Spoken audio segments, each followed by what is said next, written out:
주님의 성령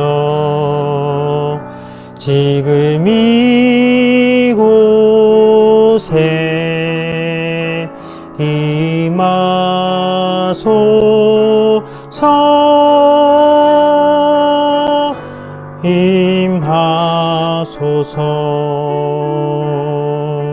주님의 성령 지금 이곳에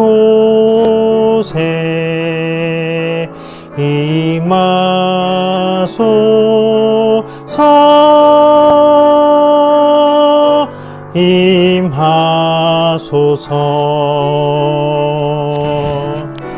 할렐루야 할렐루야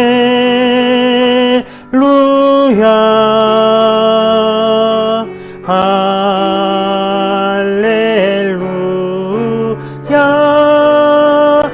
할렐루야.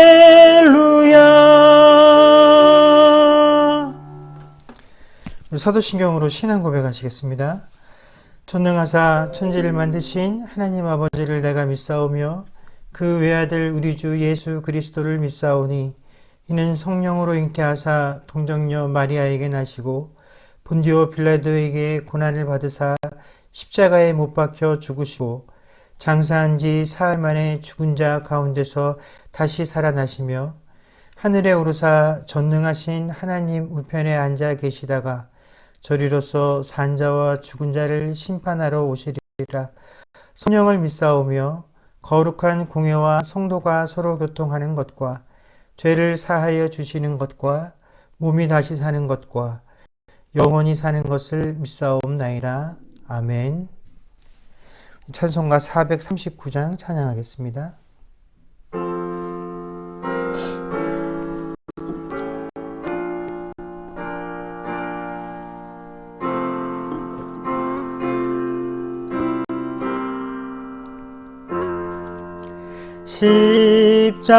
십자가로 가까이 나를 이끄시고 거기 흘린 보혈로 정케하오.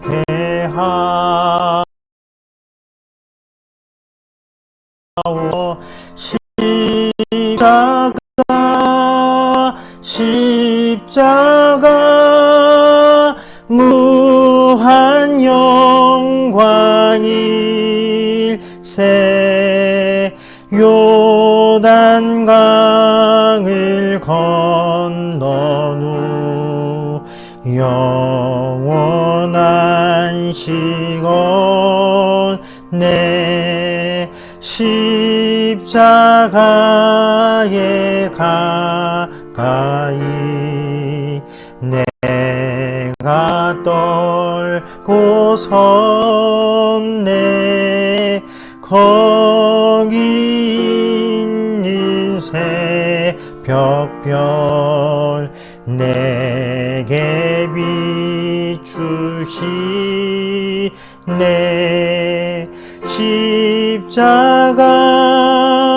십자가 무한 영광일세. 요단강을 건넌 후 영원한 시건 내 십자가로 가까이 가게 하시옵고 몸소 받은 고생도 알게 하옵소서.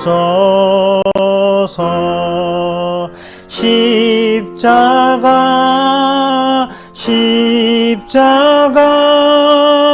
무한 영광일세. 요단강 강을 건너무 영원한 시건대 십자가에 가까이 의지하고서 천국 이를 때까지 항상 머물겠네.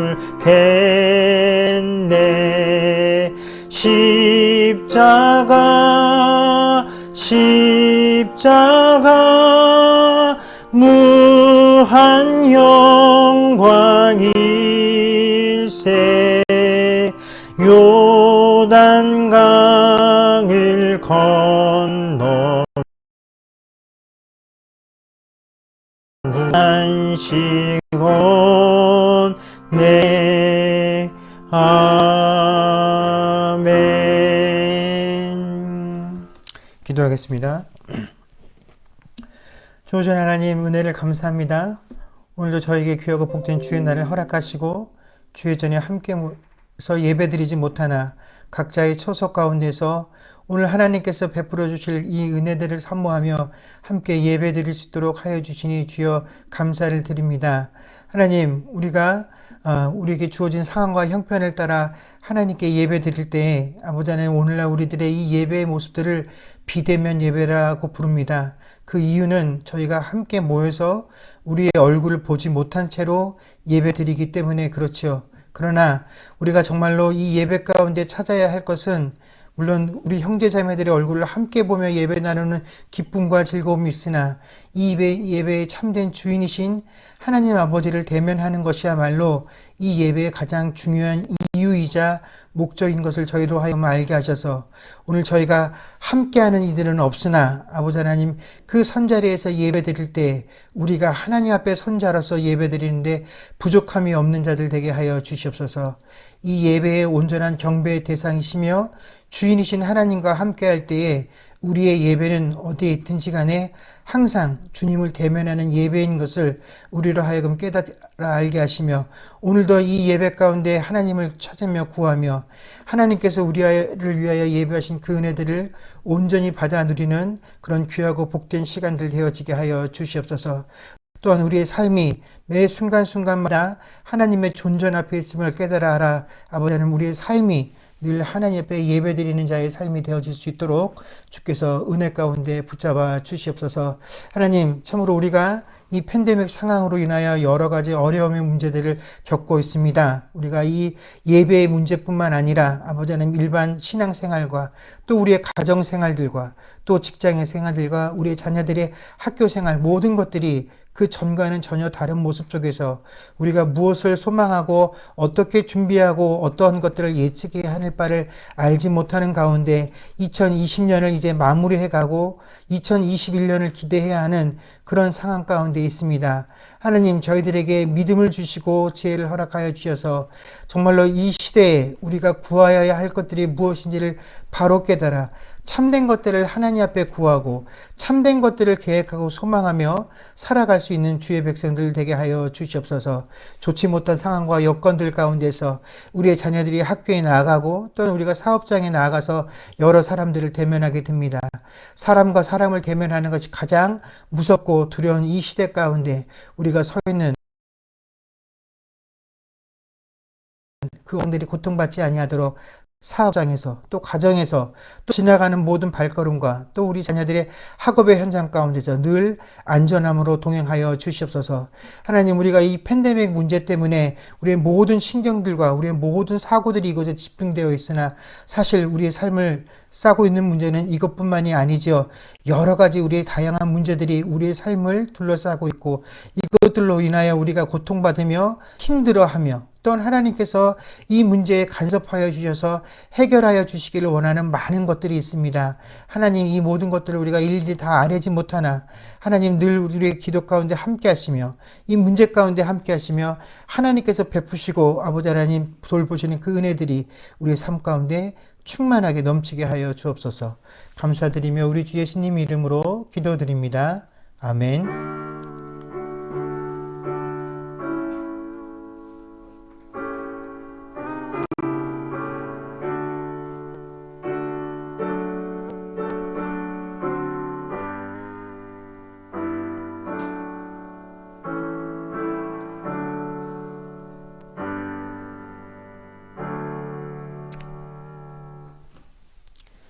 네, 교회 소식 전하겠습니다.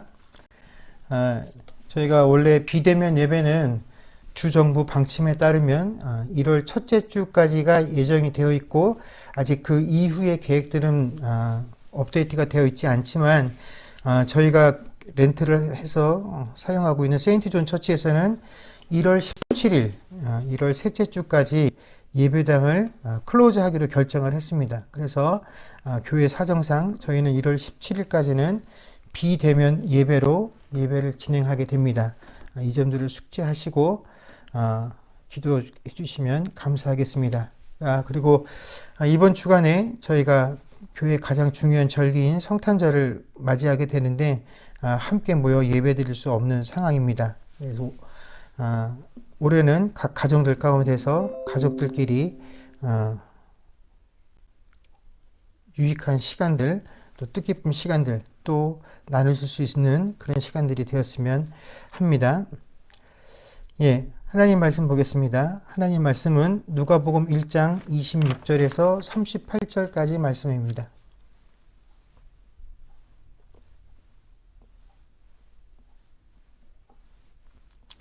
누가복음 1장 26절에서 38절까지 말씀을 제가 봉독하겠습니다.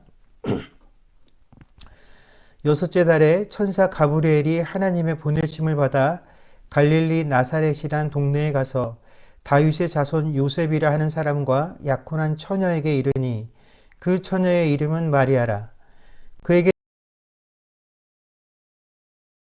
들어가 주께서 너와 함께 하시도다 하니 처녀가 그 말을 듣고 놀라 이런 인사가 어찌함인가 생각하매 천사가 이르되 마리아여 무서워하지 말라. 내가 하나님께 은혜를 입었느니라. 보라 내가 잉태하여 아들을 낳으리니 그 이름을 예수라 하라.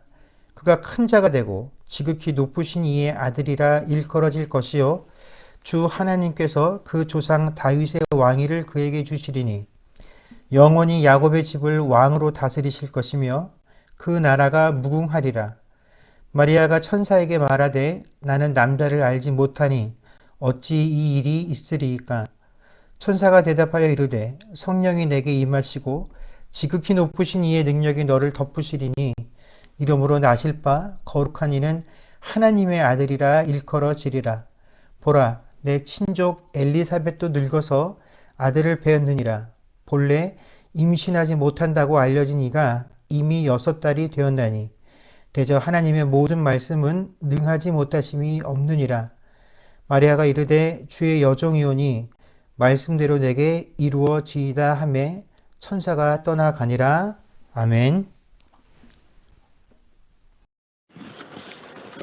지난주에 저희가 세례자 요한의 출생에 관한 말씀을 나누면서 그 요한의 출생과 관련해서 그의 아버지 사가랴에게 천사가 이 사실을 알려주는 과정 속에서 그러니까 그 제사장이라는 가문 출신임에도 불구하고 겉으로 드러났음에는 아무런 문제가 없었던 그 사가랴조차도 또 그 제사장으로서 직무를 행함에 있어서도 아주 탁월한 사람이었음에도 불구하고 그의 마음속에 실제로는 하나님을 기대하지도 또 하나님의 나라를 소망하지도 못하는 참으로 절망스러운 모습들을 갖추고 있었다라는 것을 확인하면서 그 시대가 겉으로 보기에는 아무런 문제가 없었으나 실제로는 그 안에 하나님의 나라요 신정국가라고 하는 이스라엘 속에 하나님을 기대함이 없는 그런 패역한 시대였다라는 사실을 확인해 보았습니다. 그래서 세례자 요한의 출생이 주는 의미가 무엇이냐? 그것은 그렇게 그 시대가 하나님을 소망하지 못하는 패역한 시대이었음에도 불구하고 하나님께서 그러한 세대를 포기하지 아니하시고 그 세대 가운데 희망의 씨앗을 심으셨다라는 그 하나님의 사랑하심과 긍휼하심에 전조가 되어지는 사건이 바로 세례 요한의 출생과 관련되어진 의미다라는 것을 살펴보았습니다. 그래서 오늘 본문의 내용은 이 세례자 요한의 출생을 고지하신 후에 6개월 뒤에 같은 천사였던 이 가브리엘이 나사렛에 살고 있는 마리아라고 하는 처녀를 방문해서 그 처녀에게 이번에는 예수님의 탄생을 알리는 사건으로 시작이 되어지고 있습니다. 여러분, 이 마리아를 방문한 천사가 그녀에게 건넸던 첫 마디가 뭐냐면 은혜를 받은 자여 평안할지어다 주께서 너와 함께 하신다라는 것이었습니다. 여러분, 하나님을 믿고 신앙생활하는 우리들이 하나님에게 듣고 싶은 이야기가 참 여러 가지가 있습니다. 또 하나님을 통해서 확인하고 싶은 내용들이 저마다 있으실 것입니다. 그런데 우리가 듣고 싶은 이야기도 많고 확인하고 싶은 내용도 많지만 사실 하나님을 통해서 이런 이야기를 듣는 것보다 더 기쁘고 더 힘이 되고 더 위로가 되는 말은 사실 없습니다. 우리가 신앙생활을 하면서 우리가 하나님께서 나와 함께 하신다라는 이 사실을 고백하며 살아갑니다. 그러나 실제로 우리의 삶 속에서는 이 하나님께서 나와 함께 하신다라는 사실을 우리가 제대로 깨닫지도 누리지도 못하고 살아갈 때가 훨씬 많이 있다라는 것이죠. 우리가 인생을 살아가면서 조금만 내가 예상한 대로, 내가 계획한 대로, 내가 기대한 대로 일들이 진행되어지지 못하면 우리는 즉시 불안과 염려에 빠지게 됩니다. 그러면서 내가 신앙생활을 하는 사람인데 내가 왜 이렇게 일들이 제대로 되어지지 아니할까라고 하는 생각이 들게 되면 혹 내가 하나님의 뜻과는 뭔가 좀 다르게 결정을 내려서 하나님께서 나로 하여금 뭔가 내가 잘못되었다라는 것을 깨닫게 하시기 위해서 이렇게 나에게 어려움들을 주시는 것은 아닌가라는 걱정에서부터 시작을 해서 왜 하나님께서 나에게 이런 시련을 주시나라고 하는 하지 않아도 될 불필요한 회의감에 빠지게도 된다라는 것입니다. 그런데 하나님께서 개인적으로 누군가를 방문하셔서 그 누군가가 나라고 한다라고 한다면 하나님께서 나를 찾아오셔서 개인적으로 나에게 야, 은혜를 입은 자여 평안할지어다 내가 너와 함께 한다라는 그 이야기를 듣게 된다라고 한다면 여러분 이것보다 사실 더 든든한 증거가 있을 수 없다라는 것입니다. 그러나 이 천사가 마리아를 방문해서 은혜를 입은 자여 평안할지어다 하나님께서 너와 함께 하신다라는 이 사실을 들려주었음에도 불구하고 사실 전통적인 유대인들은 이 이야기를 듣고 전혀 평안함을 누릴 수 없다라는 것입니다. 왜냐하면 이 유대인이라는 족속들이 자신들이 하나님께 선택받은 선민이라는 그 사실에 대해서는 굉장히 큰 자부심을 느끼고 살아가는 민족들이었고 자신들 유대인이 아닌 다른 민족들은 멸시했음에도 불구하고 개인적으로 하나님을 대면하는 것을 굉장히 두려워했기 때문에 그렇다라는 것입니다. 왜 그러냐면 이 유대인들의 생각에 이 세상에 어떠한 인간들도 하나님의 거룩하심 앞에 서 있을 수 있을 만큼 깨끗한 존재가 없다라고 믿었기 때문입니다. 사람은 모두 죄인이기 때문에 그 거룩하신 하나님 앞에 서게 되면 그 자신의 죄로 인해서 누구라도 다 하나님의 진노를 받게 되고 그 진노로 죽임을 당할 수밖에 없다라는 것이 그들의 믿음이었기 때문에 그들은 개인적으로 하나님을 만나는 것을 결코 달가워하지 않았습니다. 그리고 이 유대인들에게 있어서 천사는 어떤 존재냐면 바로 그 하나님께서 사람들을 만나실 때 드러내는 방법 중에 하나였기 때문에 사실 이 유대인들은 천사를 만나는 것도 그렇게 달가워하지 않았다라는 것입니다. 그래서 우리가 구약을 읽다 보면 심지어 선지자들이나 사사들 중에서도 처음 하나님을 만나서 그 하나님께로부터 자신의 소명을 전해 듣는 그런 대목에서도 어떻게 됩니까? 하나님께서 자신을 찾아오신 이유가 분명히 그게 뭔가 정확한 일을 맡기기 위해서 찾아오셔서 그것의 소명에 관한 것들을 이야기하고 있음에도 불구하고 하나님이 나를 찾아오셔서 소명을 맡기셨다라는 것은 나로 하여금 뭔가 일하시기를 원하시는 것이구나 라고 생각을 한 것이 아니라 어찌되었든 내가 하나님을 받기 때문에 나는 이제 죽었구나 생각을 할 만큼 이 유대인들이라는 사람들은 개인적으로 하나님을 대면하는 것을 굉장히 두려워했다라는 것입니다.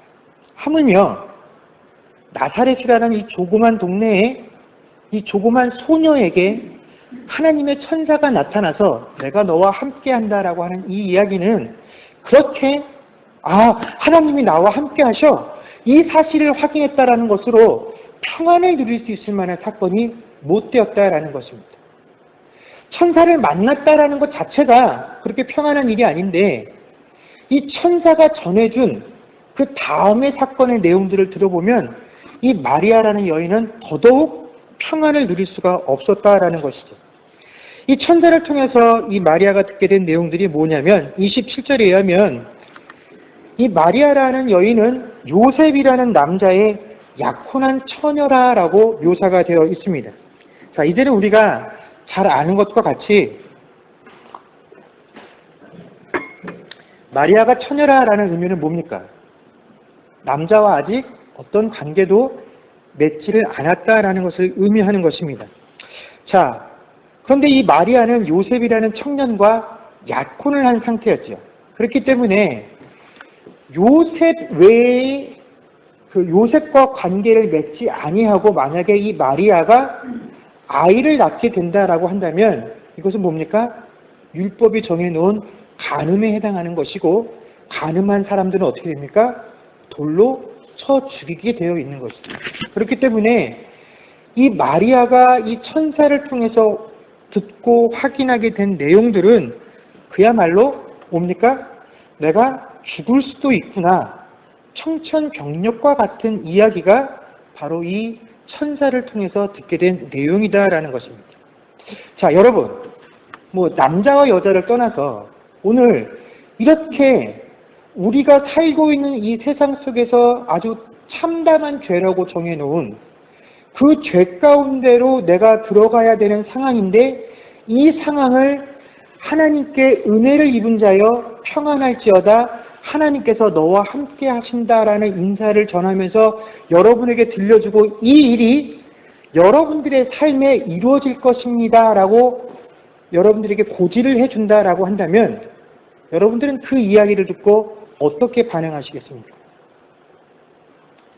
과연 이런 내용이 그래 하나님께서 내게 들려주신 은혜의 말씀이로구나.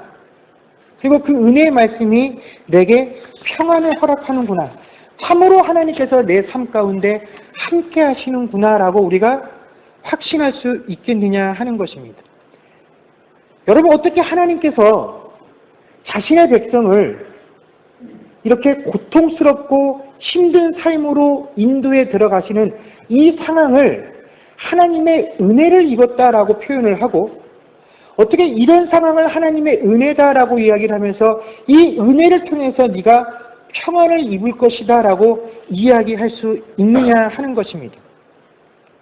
그러나 오늘 성경은 분명하게 이 가브리엘을 통해서 마리아에게 선포되어진 말씀이 하나님의 은혜다라고 이야기를 하고 이것이 그의 삶에 평안을 끼칠 것이고 이것이 하나님께서 그와 함께 하심의 증거다라고 이야기를 하고 있다라는 것입니다.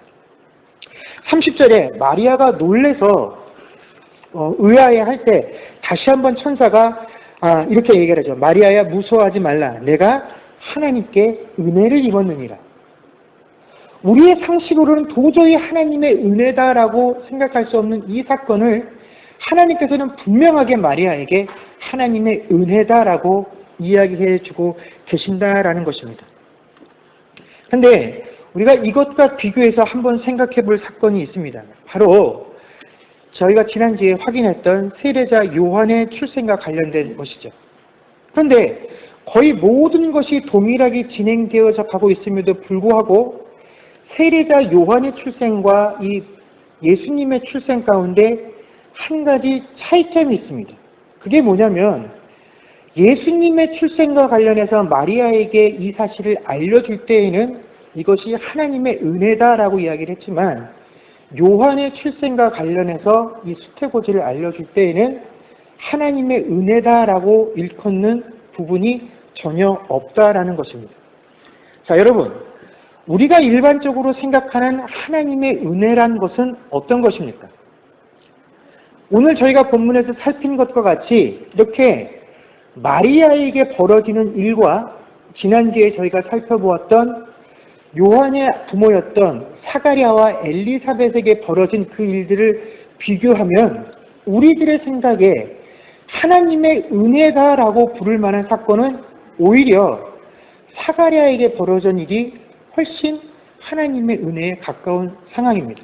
왜냐하면 우리들의 생각에 늙은 사가랴와 그의 아내 엘리사벳에게 하나님께서 늙어서라도 그 집안의 대를 이을 수 있는 자녀를 허락해 주셨기 때문에 부족한 것을 채우셨으니 그것이 하나님의 은혜다라고 생각을 할 수 있다라는 것입니다.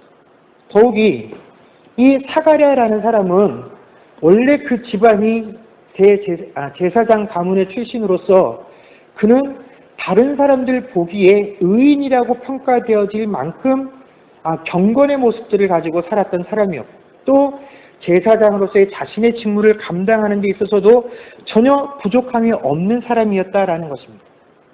만약 하나님께서 이 세상에 있는 사람들에게 은혜를 베푸셔야 한다라고 한다면 마땅히 이 사가랴와 같이 하나님을 위해서 열심히 일하고 섬기는 그런 사람, 그럼에도 불구하고 그 삶 속에 뭔가 부족한 것이 있기 때문에 하나님께서 그런 사람에게 먼저 은혜의 손길을 베푸셔야 된다라고 우리는 생각을 한다라는 것입니다.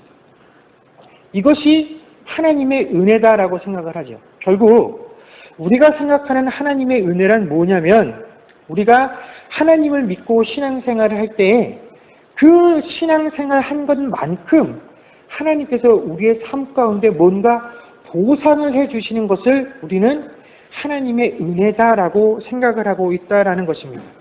그래서 우리들이 생각할 때 가장 최상의 하나님의 은혜란 나도 알지 못하는 사이에 내게 일어날 어려움을 하나님께서 미리 막아주시는 것, 이것이 최상의 하나님의 은혜고, 그것보다 조금 낮은 단계의 하나님의 은혜는 내게 어려운 일이 생기자마자 하나님께서 그 어려움을 해결해 주시는 것, 이것을 우리는 하나님의 은혜다라고 생각을 합니다.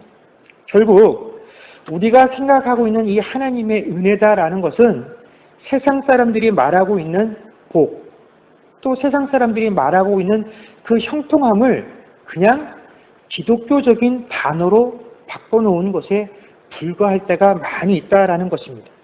그런데 이 두 가지 출생을 통해서 하나님께서는 우리에게 하나님의 은혜란 우리가 생각하고 있는 것과 같이 우리가 믿음 생활을 하고 신앙 생활했음에도 불구하고 우리의 삶 가운데 부족하고 어려운 것들을 하나님께서 채워주시거나 혹은 그 어려움의 문제들을 해결해 주시는 것이다 라고 말씀해 주지 아니하신다라는 것입니다. 여러분, 이 두 가지 출생 가운데 공통적으로 등장을 하는 것이 있는데 그게 뭐냐면 바로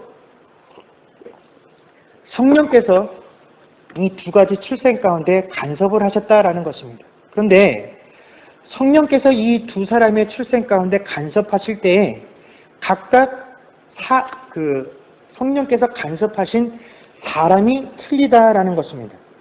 여러분, 요한의 출생과 관련해서 성령께서 간섭하신 사람은 누구냐면 요한 그 자신입니다.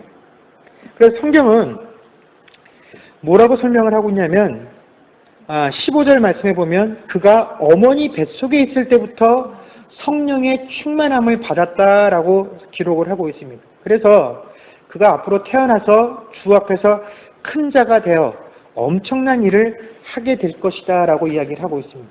그러나 그는 성령의 충만함을 어머니의 뱃속에서부터 받고 태어났기 때문에 그는 태어날 때부터 나시린이 되었습니다.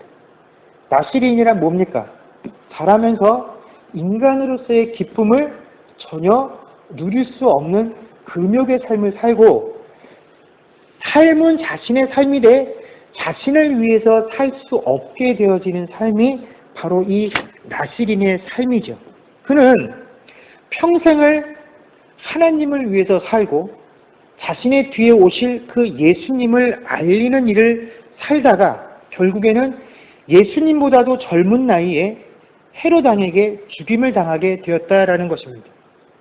거기에 비하면 예수님의 탄생과 관련해서 성령의 간섭을 믿은 사람은 누구냐면 바로 예수님의 어머니였던 마리아였다라는 것입니다. 그리고 마리아가 성령의 임재와 성령의 간섭하심을 통해서 얻게 된 것은 뭐냐면 처녀의 몸임에도 불구하고 아이를 낳게 될 것이다 라는 것이고, 그 아이를 낳게 되어지는 모든 과정 하나하나가 이제 이 마리아에게는 다 가시밭길이 되어지게 된다라는 것입니다.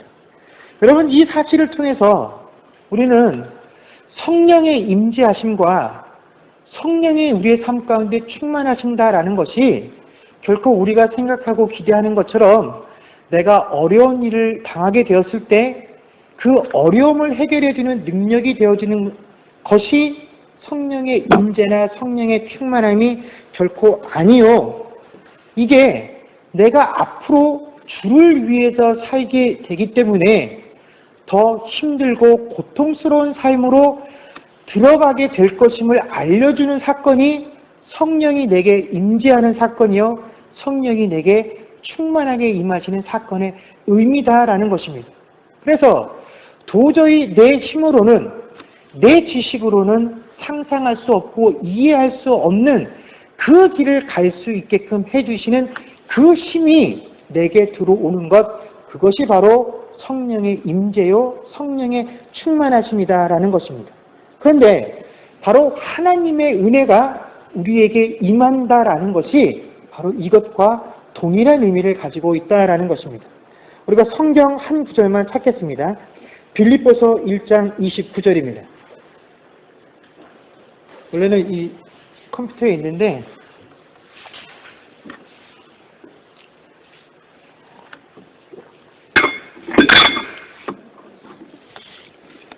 빌립보서 1장 29절입니다. 신약 성경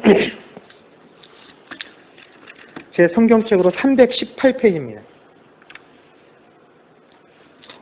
319페이지입니다. 빌립보서 1장 29절입니다. 다 찾으신 줄로 알고 우리가 한 목소리로 읽겠습니다. 시작.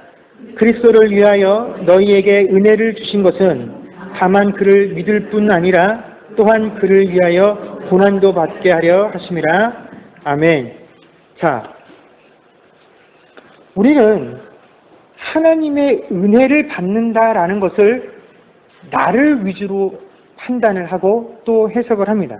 그러나 오늘 사도 바울은 하나님의 은혜가 우리에게 임한다라는 것, 혹은 하나님께서 우리에게 은혜를 주신다라는 것을 무엇으로 이해하고 가르쳐주고 있냐면, 하나님이 우리에게 은혜를 주신 이유가 두 가지가 존재한다라는 것입니다.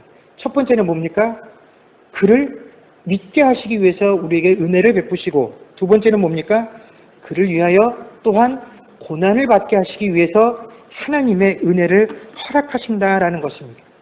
우리는 내가 평안해지는 것, 내가 마음의 안정을 되찾을 수 있는 것, 내 어려움들이 해소되어지는 것, 이것들을 하나님의 은혜다라고 생각을 하고 하나님의 은혜를 구할 때 바로 이러한 문제들을 놓고 하나님께 간구를 한다라는 것입니다.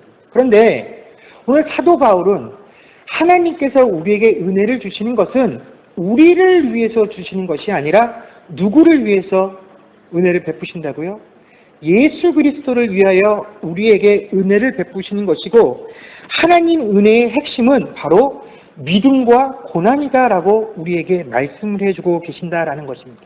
그런데 우리가 그 고난의 길을 걸어갈 때 그 고난이라는 것이 내가 고난 가운데 있을 때, 고통 가운데 있을 때 이것이 결코 하나님 앞에서 실패한 인생이기 때문에 이런 고난을 겪고 있는 것이 아니다라는 것, 우리로 하여금 그 사실을 깨달아서 우리가 그 고난의 길을 걸어갈 수 있도록, 오히려 그 고난에 참여하게 되어지는 것이 그리스도의 영광에 참여하는 것임을 우리로 하여금 깨닫게 하셔서 그 길을 가게 하는 것, 그것이 바로 우리에게 위로가 되게 하시는 것, 그것을 바로 하나님의 은혜다라고 우리에게 설명을 해주고 계신다라는 것입니다. 그렇기 때문에 이 세상을 살아가면서 승리를 하고 그 승리를 통해서 영광을 누리는 것만이 올바른 인생이요 잘된 인생이다라고 말을 하는 이 세상의 관점으로는 도저히 이 하나님의 은혜다라는 것을 이해할 수도 없고 설명할 수도 없다라는 것입니다. 여러분, 결혼을 앞둔 여인들에게 있어서는 앞으로 내가 결혼을 해서 어떠한 가정을 꾸미고 어떻게 살아가야 하겠다라는 저마다의 꿈들이 있습니다. 그리고 대부분 여인들이 갖게 되는 그 꿈은 행복한 가정을 이루는 것이죠. 물론 그 행복하다라는 기준이 사람마다 조금씩 다를 수는 있겠으나 오늘 최소한 이 천사가 결혼을 앞두고 있는 마리아에게 찾아와서 전해준 하나님의 은혜와 평안의 소식은 마리아가 꿈꿨던 평안의 모습은 결코 아니다라는 것입니다. 만약에 오늘 하나님께서 그와 함께 계심의 증거들이 정말로 내 삶 속에서 이루어지게 된다라고 한다면 마리아는 절대로 자신이 꿈꾸고 기대했던 그런 행복한 결혼생활, 가정생활을 시작할 수 없다라는 것입니다. 그런데 마리아가 천사로부터 이 참담한 이야기를 전해드릴 때 천사가 그래, 참 참담하지, 정말 절망스럽지, 이해가 안 되지, 그런데 네가 이것을 참아내기만 하면 앞으로 너에게 엄청난 복이 쏟아질 거야 라고 마리아에게 어떠한 이야기도 해주지 않았다라는 것입니다. 마리아야, 네가 처녀의 몸으로 아기를 낳지만 네 남편이 너를 전혀 의심하지 않고 너를 끝까지 사랑해 줄 것이야 라는 보장을 해주지 않았다라는 것입니다. 네가 처녀의 몸으로 아기를 낳아서 세상 사람들에게 손가락질 받는 일이 절대로 생기지 않도록 하나님께서 지켜주실 것이야 라고 보장해주지 않으셨다라는 것입니다. 네가 처녀의 몸으로 아이를 낳아도 율법이 정해준 돌에 맞아 죽을지도 모를 것이다 라는 이 판결로부터 하나님께서 너를 완벽하게 보호해 주실 것이다 라는 어떠한 보상도 받지 못한 채 마리아는 그 약속을 듣기만 했다라는 것입니다. 그런데 이 모든 이야기를 듣고 난 이후에 마리아가 천사에게 던진 이야기가 뭡니까? 근데요, 저는 처녀인데 제가 어떻게 아기를 낳습니까? 라고 한 질문이 그 천사의 모든 이야기에 마리아가 답한 유일한 답이었다라는 것입니다. 여러분, 만약에 천사가 저에게 와서 하나님께서 제 삶을 이러한 곳으로 인도하신다라고 이야기를 한다고 한다면 아마 한 번쯤은 소극적이라도 저항을 해보겠죠. 하나님의 뜻이라고 하니 제가 아무리 저항을 해도 그렇게 되겠죠. 그러나 최소한 제가 이러한 삶을 여기에 순종해서 나간다라고 한다면 하나님, 근데 내가 이러한 순종에 어떠한 보상이 있을 것이다 라는 것도 제게 좀 주셔야 제가 이 길을 가지 않겠습니까? 그러나 마리아는 천부당 만부당합니다. 제가 이러고 어떻게 살아갑니까? 이러고도 당신이 어떻게 나를 사랑하신다라고 말씀하실 수 있습니까? 이게 어떻게 당신이 내 삶 속에 나와 함께 하심의 증거가 될 수 있습니까? 라고 한 것이 아니라 하나님, 그런데요, 다 좋은데 저는 처녀예요. 어떻게 처녀인 제가 애를 낳을 수 있습니까? 하나님의 뜻이 이루어지려면 제가 애를 낳아야 되는데 저는 처녀라서 애를 낳을 수 없습니다. 이것이 마리아의 유일한 답이었다라는 것이죠. 그랬더니 이 마리아에게 천사가 해준 답이 뭡니까? 이제 성령께서 너에게 임하고 하나님의 크신 능력이 너에게 임해서 네가 아이를 낳게 될 것이다 라는 것이었습니다. 자, 여러분, 솔직하게 말하자면 하나님께서 가만히 아무런 어려움 없이 일상을 평안하게 잘 살아가고 있는 한 어린 소녀에게 찾아오셔서 이제부터 네가 지금껏 살면서 누구에게도 들어보지 못했던 그 엄청난 시련 속으로 내가 너를 인도해 드릴 것인데 이게 자연적으로는 너에게 이런 어려움이 발생하지 않기 때문에 내가 너에게 이 어려움의 발단으로 무엇을 주겠냐면 성령을 너에게 임하게 할 것이고 내 권능으로 너에게 이 어려움을 허락할 것이다 라고 이야기하셨다라는 것입니다. 여러분, 이런 사실을 하나님께서 우리에게 찾아오셔서 가포야, 내가 이제 너의 삶을 네가 지금껏 경험해보지도 못했고 들어보지도 못했던 그 어려운 시련 속으로 인도해 드리는데 지금 네가 그냥 살아서는 그냥 이 평안한 대로 흘러가기 때문에 이제부터 성령이 너의 삶에 간섭을 해서 내가 내 능력으로 너의 삶에 임재해서 너를 그 고난과 고통 가운데로 인도하겠다라고 이야기를 하고 있는 장면이 바로 이 장면이다라는 것입니다. 그런데 이 모든 이야기를 듣고 난 이후에 마리아가 뭐라고 대답을 하냐면 그 대답이 37절과 38절이죠. 대저 하나님의 모든 말씀은 능하지 못하심이 없느니라. 마리아가 이르되 주의 여정이오니 말씀대로 내게 이루어지리이다. 여러분, 이 말씀을 다 읽고 난 이후에 야 정말 예수님을 탄생하게 했던 그 예수님의 어머니다운 믿음이로구나. 우리가 그렇게 이야기할 수 있는 대목이 결코 아니다라는 것입니다. 이 내용이 무엇인지 우리가 조금만 곰곰이 생각을 해본다라고 한다면 여기 있는 우리 중에 누구도 순순히 하나님의 말씀이 내 삶 가운데 그대로 이루어지기를 원합니다라고 우리는 순순히 고백할 수 없다라는 것입니다. 여러분, 그녀는 자신의 복중에 하나님의 아들이라 일컬음을 받을 수 있는 그런 생명을 잉태했습니다. 앞으로 이 아이가 세상에 태어나서 그가 되어질 모습들은 다윗의 왕위를 이어갈 자입니다. 그런 사람을 자신의 복중에 품고 있었지만 하나님 앞에서 마리아는 자신의 존재감을 뭐로 표현을 하냐면 주의 여종이다라고 표현을 하고 있다라는 것입니다. 자, 마리아는 하나님 앞에서 내가 무엇이 옳고 그른지를 판단할 수 있는 존재 자체로 여기지를 않았다라는 것입니다. 무엇이 내 삶 속에서 더 유익한지 그것을 판단하지 않았다라는 것입니다. 내가 하나님의 자녀로서 마땅히 하나님 앞에서 더 좋은 것을 요구할 수 있는 자유인이다라는 사실을 주장하지 않았다라는 것입니다. 또 그렇기 때문에 내가 무언가를 해서 이루겠다라는 그런 야망도 품지 않았다라는 것입니다. 그저 그녀는 하나님 앞에서 자신의 모든 것들을 내려놓고 오직 바란 것 한 가지가 뭐냐면 주의 말씀대로 내게 이루어지기를 원한다라는 고백이었다라는 것입니다.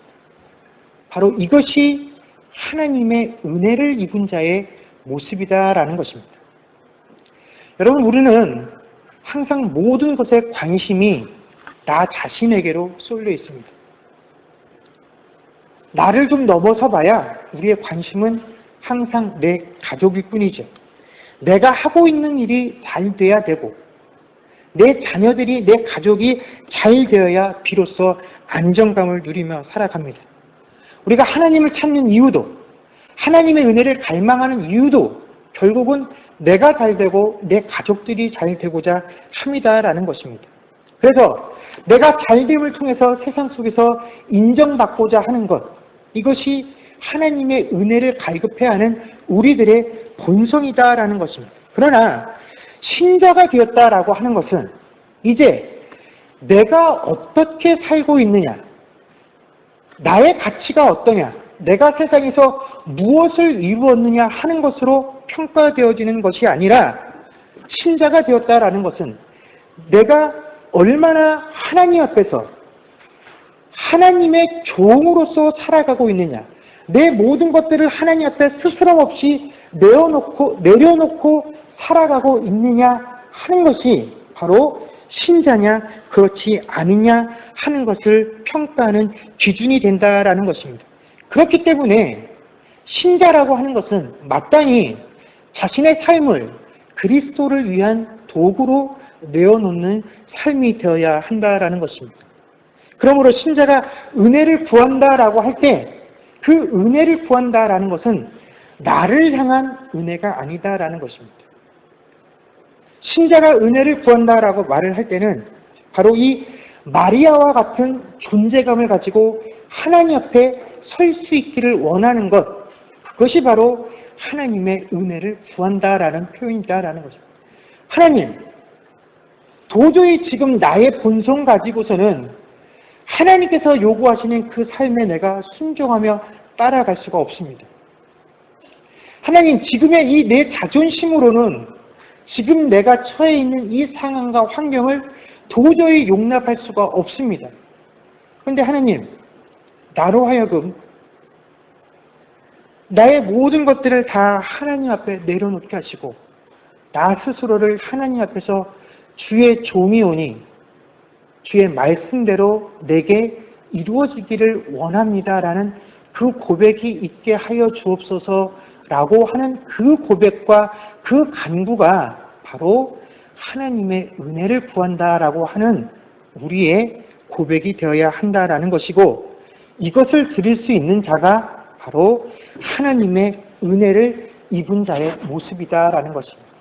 그래서 오늘 천사가 마리아에게 찾아와서 모든 것들을 다 설명하고 네가 이것을 받아들이면 네가 은혜를 입은 자요, 그 은혜를 통해서 평안을 누리며 살게 될 것이다 라고 말하는 것이 아니라 처음부터 마리아를 찾아와서 이 모든 것들을 선포한 이후에 마리아에게 되어질 것들을 이야기한 배경이다라는 것입니다. 여러분, 우리가 하나님 앞에서 여기 있는 모든 사람 한 명 한 명들이 바로 이 마리아와 같은 존재감들을 가지고 우리 스스로를 바로 내가 주의 종이 오니 내 삶에서 하나님의 말씀대로 이루어지기를 원합니다라고 고백드릴 수 있는 저와 여러분들이 될 수 있기를 주의 이름으로 간절히 축원합니다. 또한 이번 한 주간 우리의 삶들이 참으로 어렵고 힘든 그 삶 속에서도 나의 의지와 나의 자아가 살아있는 것이 아니라 내 모든 것들을 하나님 앞에 내려놓고 바로 이 마리아와 같은 고백들로 하나님 앞에 설 수 있는 또한 그런 한 주간이 되어질 수 있기를, 또한 그런 한 주간으로 채워짐을 기쁨으로 여길 수 있는 교회가 될 수 있기를 주의 이름으로 간절히 축원합니다. 기도하겠습니다. 우리 주만 바라볼지라 찬양하겠습니다.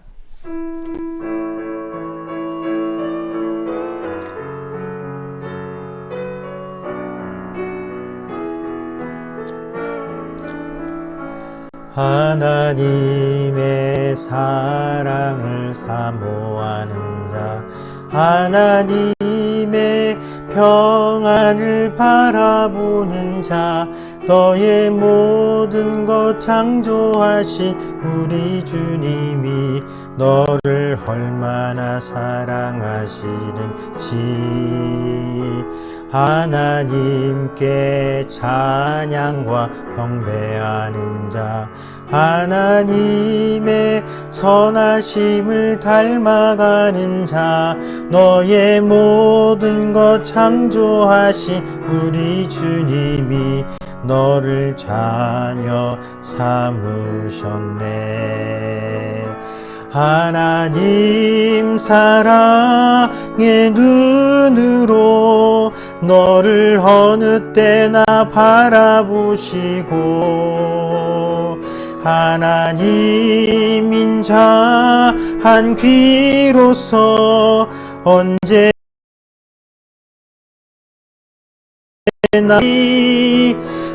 어둠에 밤에 밝은 빛을 비춰주시고 너의 작은 신음에도 응답하시니 너는 어느 곳에 있든지 주를 향하고 주만 바라볼지라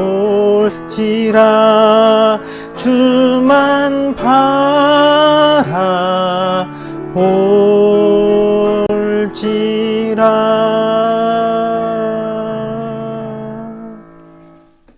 기도하겠습니다.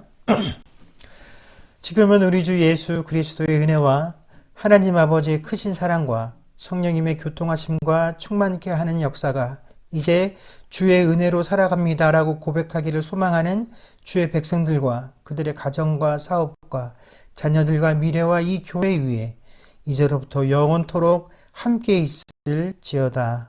아멘.